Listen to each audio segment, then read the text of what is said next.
People often believe the universe pushes against them, blocking, delaying, or withholding their desires to see if they're ready. They imagine some cosmic gatekeeper standing guard, deciding whether they've suffered enough, healed enough, or proven themselves worthy. That belief breeds tension, fear, and hesitation, along with the quiet expectation that life must be hard before it can become beautiful. But nothing could be further from the truth. The universe has never tested you. It has only ever matched you. Every delay, every synchronicity, every opportunity, every silence, every opening and every closing is not a test, it's a reflection, a vibrational mirror, a precise, unbiased resonance between what you're energetically broadcasting and what your reality can safely respond with. The universe is not questioning your worth. It is responding to your state. This is where most people misread their entire lives. They see signs as obstacles. They mistake intuition for uncertainty. They dismiss alignment as coincidence. They label delays as punishment. They call breakthroughs luck. They treat discomfort like a spiritual exam. All the while they assume they're being judged, when in truth, they're simply being matched to themselves. Your reality isn't trying to evaluate you. It's trying to synchronize with you. Here's the subtle truth very few people recognize. You cannot accurately interpret the universe from an identity you are outgrowing. When an old identity is dissolving, everything is filtered through fear or confusion. A closing door feels like rejection instead of protection. A delay feels like failure instead of recalibration. An intuitive nudge feels dangerous instead of aligned. A shortcut feels suspicious instead of supportive. You mistrust the very guidance meant to move you forward. Even blessings can look like threats.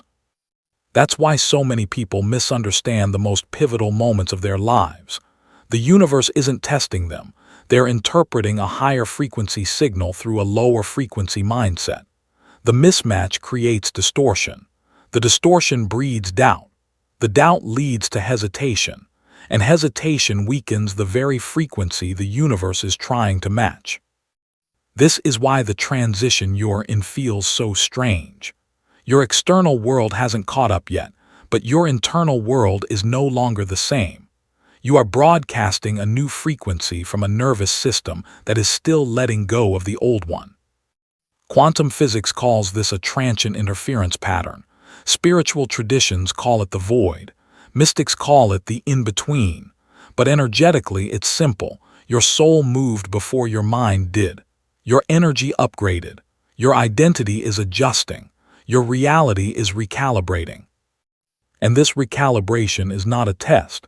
It's a synchronization process. Think about it like this. When your frequency rises, the universe doesn't ask, "Are you sure you're ready?" It asks, "What version of you am I matching?" And until the new identity stabilizes, you'll feel a friction that has nothing to do with failure. The friction is the sound of alignment forming. This is why your emotions feel layered lately, why your thoughts feel faster than usual, why your intuition feels louder but less interpretable, why the old triggers don't hit the same, yet the new path feels blurry. You're not confused. You're transitioning between vibrational identities. The old self is still interpreting reality, but no longer generating it. The new self is generating reality, but not fully interpreting it yet. You're in the overlap between worlds. And here's the part that changes everything. The universe will always match the version of you who is the most coherent, not the one who is the most hopeful, desperate, spiritual, positive, or hardworking. Coherence is the currency of manifestation. Not effort, not worthiness, not purity, not struggle, coherence. When your energy, decisions, emotions, expectations, and identity broadcast the same signal, the universe matches you instantly. That's why the people who move the fastest are not the strongest, the smartest, or the most prepared. They're the ones whose internal frequency is free of contradiction. But when you feel out of sync with your life, when things slow down, feel uncertain, or move strangely, it's not because you're being tested. It's because your coherence is shifting, and the universe is in the process of retuning your timeline to match the new you. You're not stuck, you're sinking. And the sinking becomes faster, smoother, and far more magical the moment you understand the language of instinct. Because instinct is the first messenger of alignment. In the next part, we'll go deeper into why trusting your instinct and acting fast is not impulsive. It's quantum. It's the way your future communicates with you before your mind can catch up.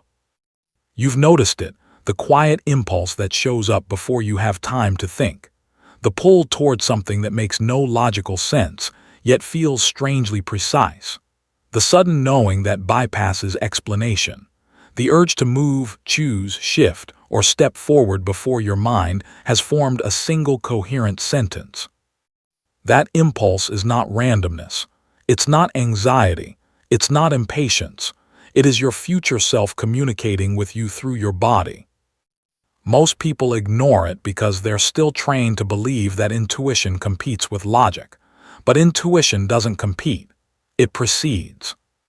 Instinct arrives first because it comes from outside the mind. It comes from the field. It comes from the identity you are growing into, not the identity you are outgrowing. Quantum physics describes this as pre-collapsing information, the moment when your energy interacts with a future probability before your rational mind is able to interpret it. You feel the pull first. You understand the pull later. And if you wait for understanding before responding, the signal weakens. It becomes diluted by fear, memory, conditioning, or self-doubt. By the time your mind figures it out, the opportunity has already moved. This is why people who hesitate feel like life moves without them. They think the universe is testing their patience, but nothing is being tested. Their signal simply lost coherence. The instinct was the opening, the window of alignment, and hesitation closed it. Your instinct is not a reaction. Your instinct is a match. It is the first moment your identity aligns with the probability that wants to become your reality. Your body recognizes the sync seconds, minutes, or hours before your mind can explain it. This is why intuitive decisions feel fast. They're not fast. They're accurate. They bypass old identities, filters, survival patterns, and outdated predictions. Neuroscience confirms this. The somatic network, the part of your nervous system that feels truth before you can think it, activates milliseconds before conscious awareness. Your body knows what your mind is not ready to process. Instinct is not impulsive. It's a neurological and quantum response to alignment. But here's the part nobody teaches. Instinct arrives clean, but your conditioning contaminates it. You feel the impulse. You second-guess it. You analyze it. You hunt for meanings and signs. You ask whether you're ready. You check past patterns. You wonder how others will react. You compare it to what's familiar, and just like that, the frequency gets scrambled. The instinct, which was a perfect match to your future, becomes interpreted by your past. You overlay old fears onto new signals. You try to understand a higher frequency message using a lower frequency identity. And the more you think, the weaker the intuitive pull becomes. This is why decisive people manifest faster, not because they're reckless, not because they're lucky, not because they're fearless, but because they don't give their old identity time to interfere. They move before doubt arrives. They choose before the noise catches up. They trust the signal before the mind dilutes it. Your future touches you through instinct briefly, cleanly, clearly.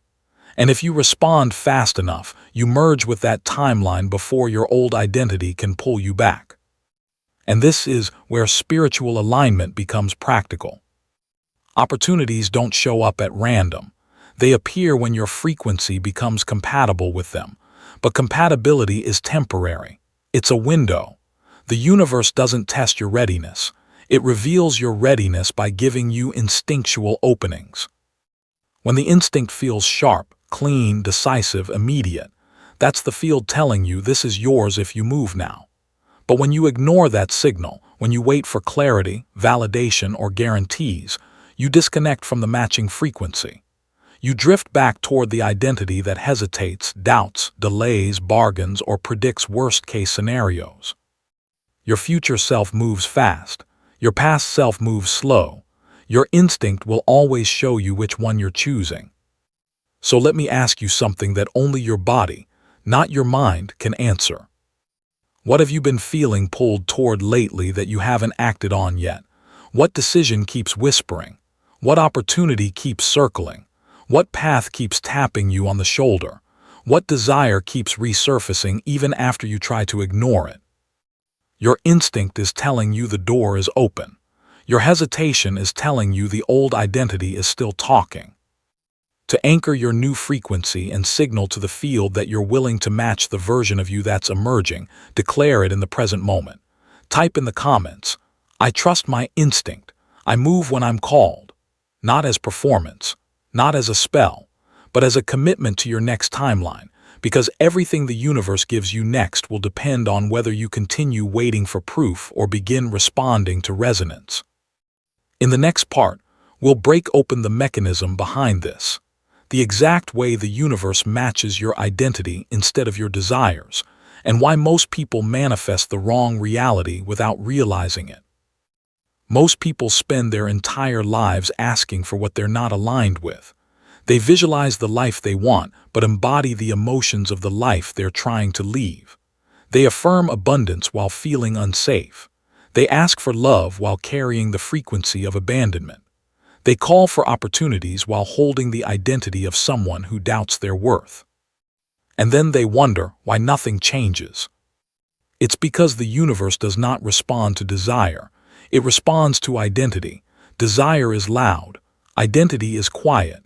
Desire is emotional. Identity is energetic. Desire hopes. Identity broadcasts. The universe matches the broadcast, not the hope. You can't manifest a reality that contradicts who you believe you are. You might consciously want something, but subconsciously still identify with the version of you who survived without it. And identity always wins. Always. You experience the life that matches your deepest assumptions about yourself, even when those assumptions are outdated, inherited, or unconscious. This is why your life shifts the moment you shift. Not when you say it, not when you visualize it, not when you ask for it, but when the internal architecture that defines who you are reorganizes itself. Quantum physics models this beautifully. Systems don't change because you force them. They change when their internal coherence changes. When your identity reorganizes, your frequency snaps into a new state and the field responds instantly. It's not mystical, it's mechanics. This is why people who make sudden internal decisions experience quantum leaps. Reality didn't take time to change. Identity changed fast enough to allow reality to catch up. But here's the part almost no one understands. The universe sees you as you are, not as you intend to be. You can say, "I want abundance," but if your identity says, "I'm still the one who loses everything," the field will match the identity. You can say, "I'm ready for love now," but if your identity is still shaped by betrayal or self-protection, the field will match the identity. You can say, "I want a completely new life," but if your identity still broadcasts fear, guilt, old stories, or familiar emotional patterns, the field will match the identity. You're not manifesting your desires. You're manifesting your self-perception. And here's the paradox. Your desires are instructions from your future self, but your identity is the frequency that determines whether those instructions can materialize. The universe is never withholding anything from you. It simply cannot violate vibrational law. You wouldn't expect a radio to pick up a station it's not tuned to. And yet most people expect the universe to deliver a reality they haven't tuned their identity to match. Identity is tuning, alignment is signal, reality is response.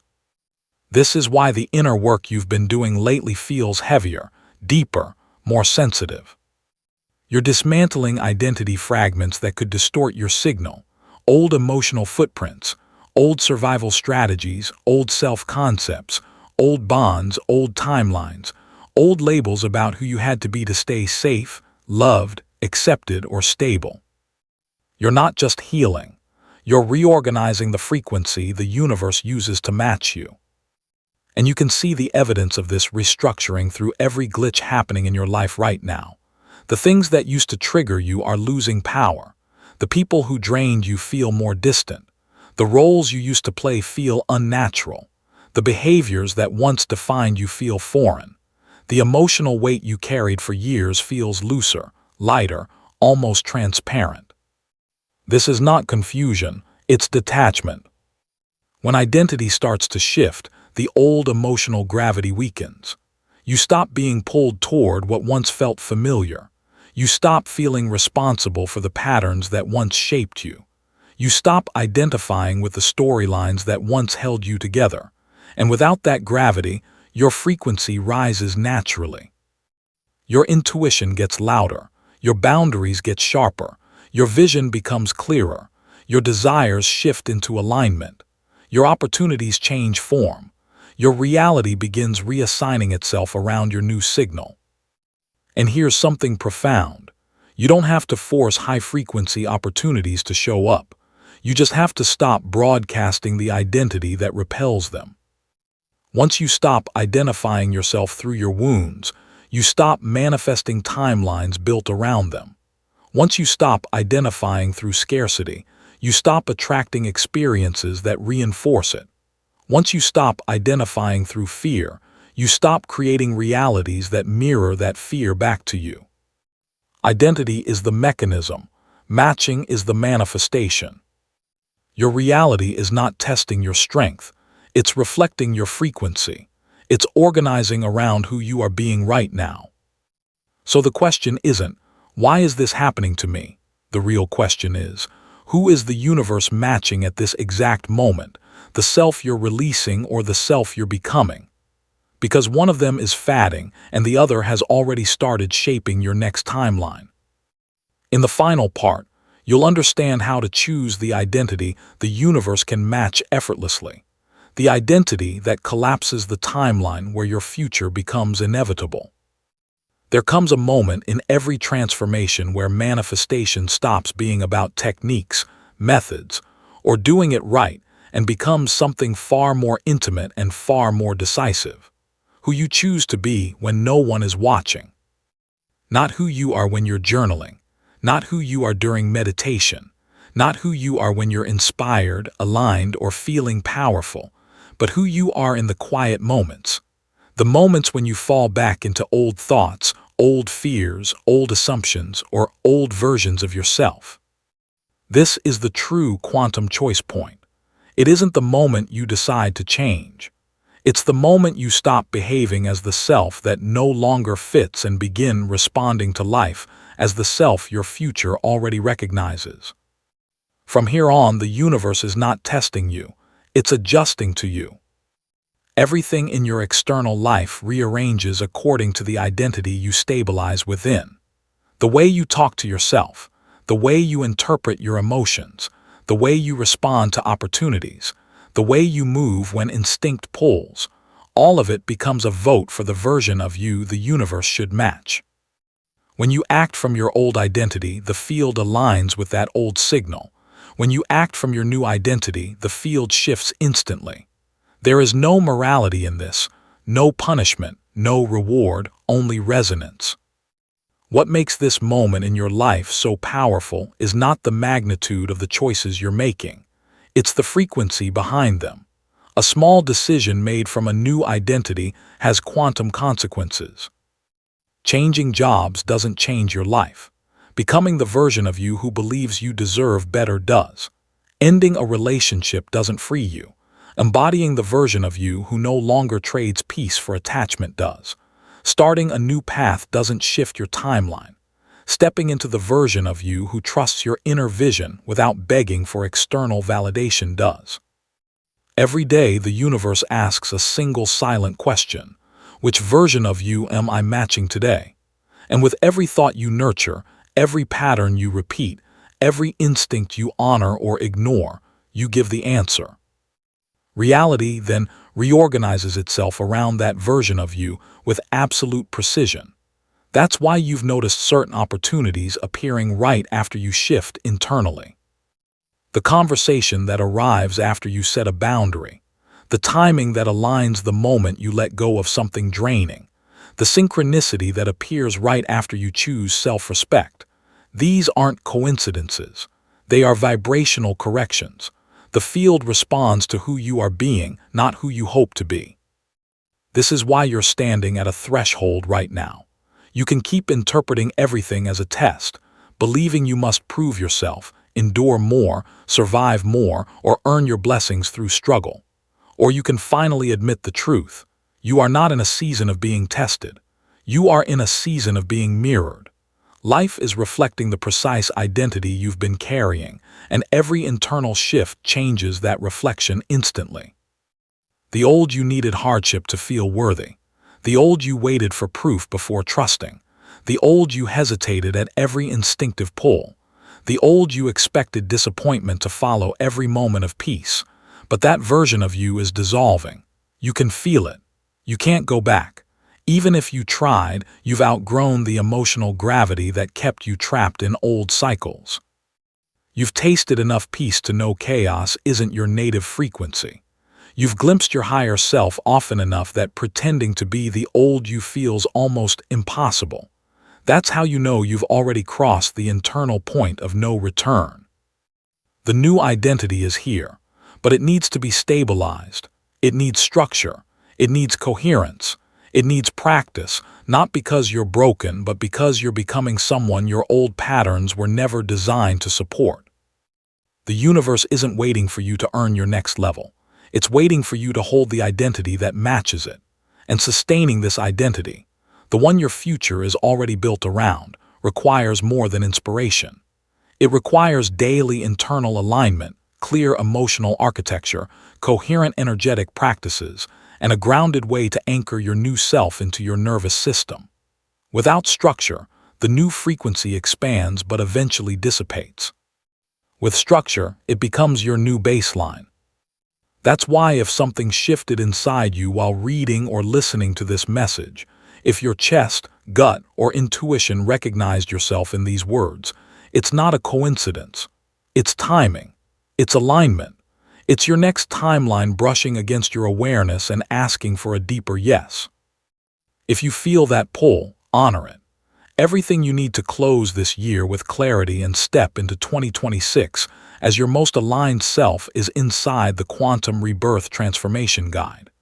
This ebook is designed to help you release what no longer serves, reset your frequency, and activate the identity that's been quietly waiting to emerge. If this message stirred something in you, the book is your next step. You'll find the link in the pinned comment. If your instinct nudges you toward it, trust that it's not urgency, it's alignment. It's not fear, it's your higher timeline reaching out. Trust your instinct.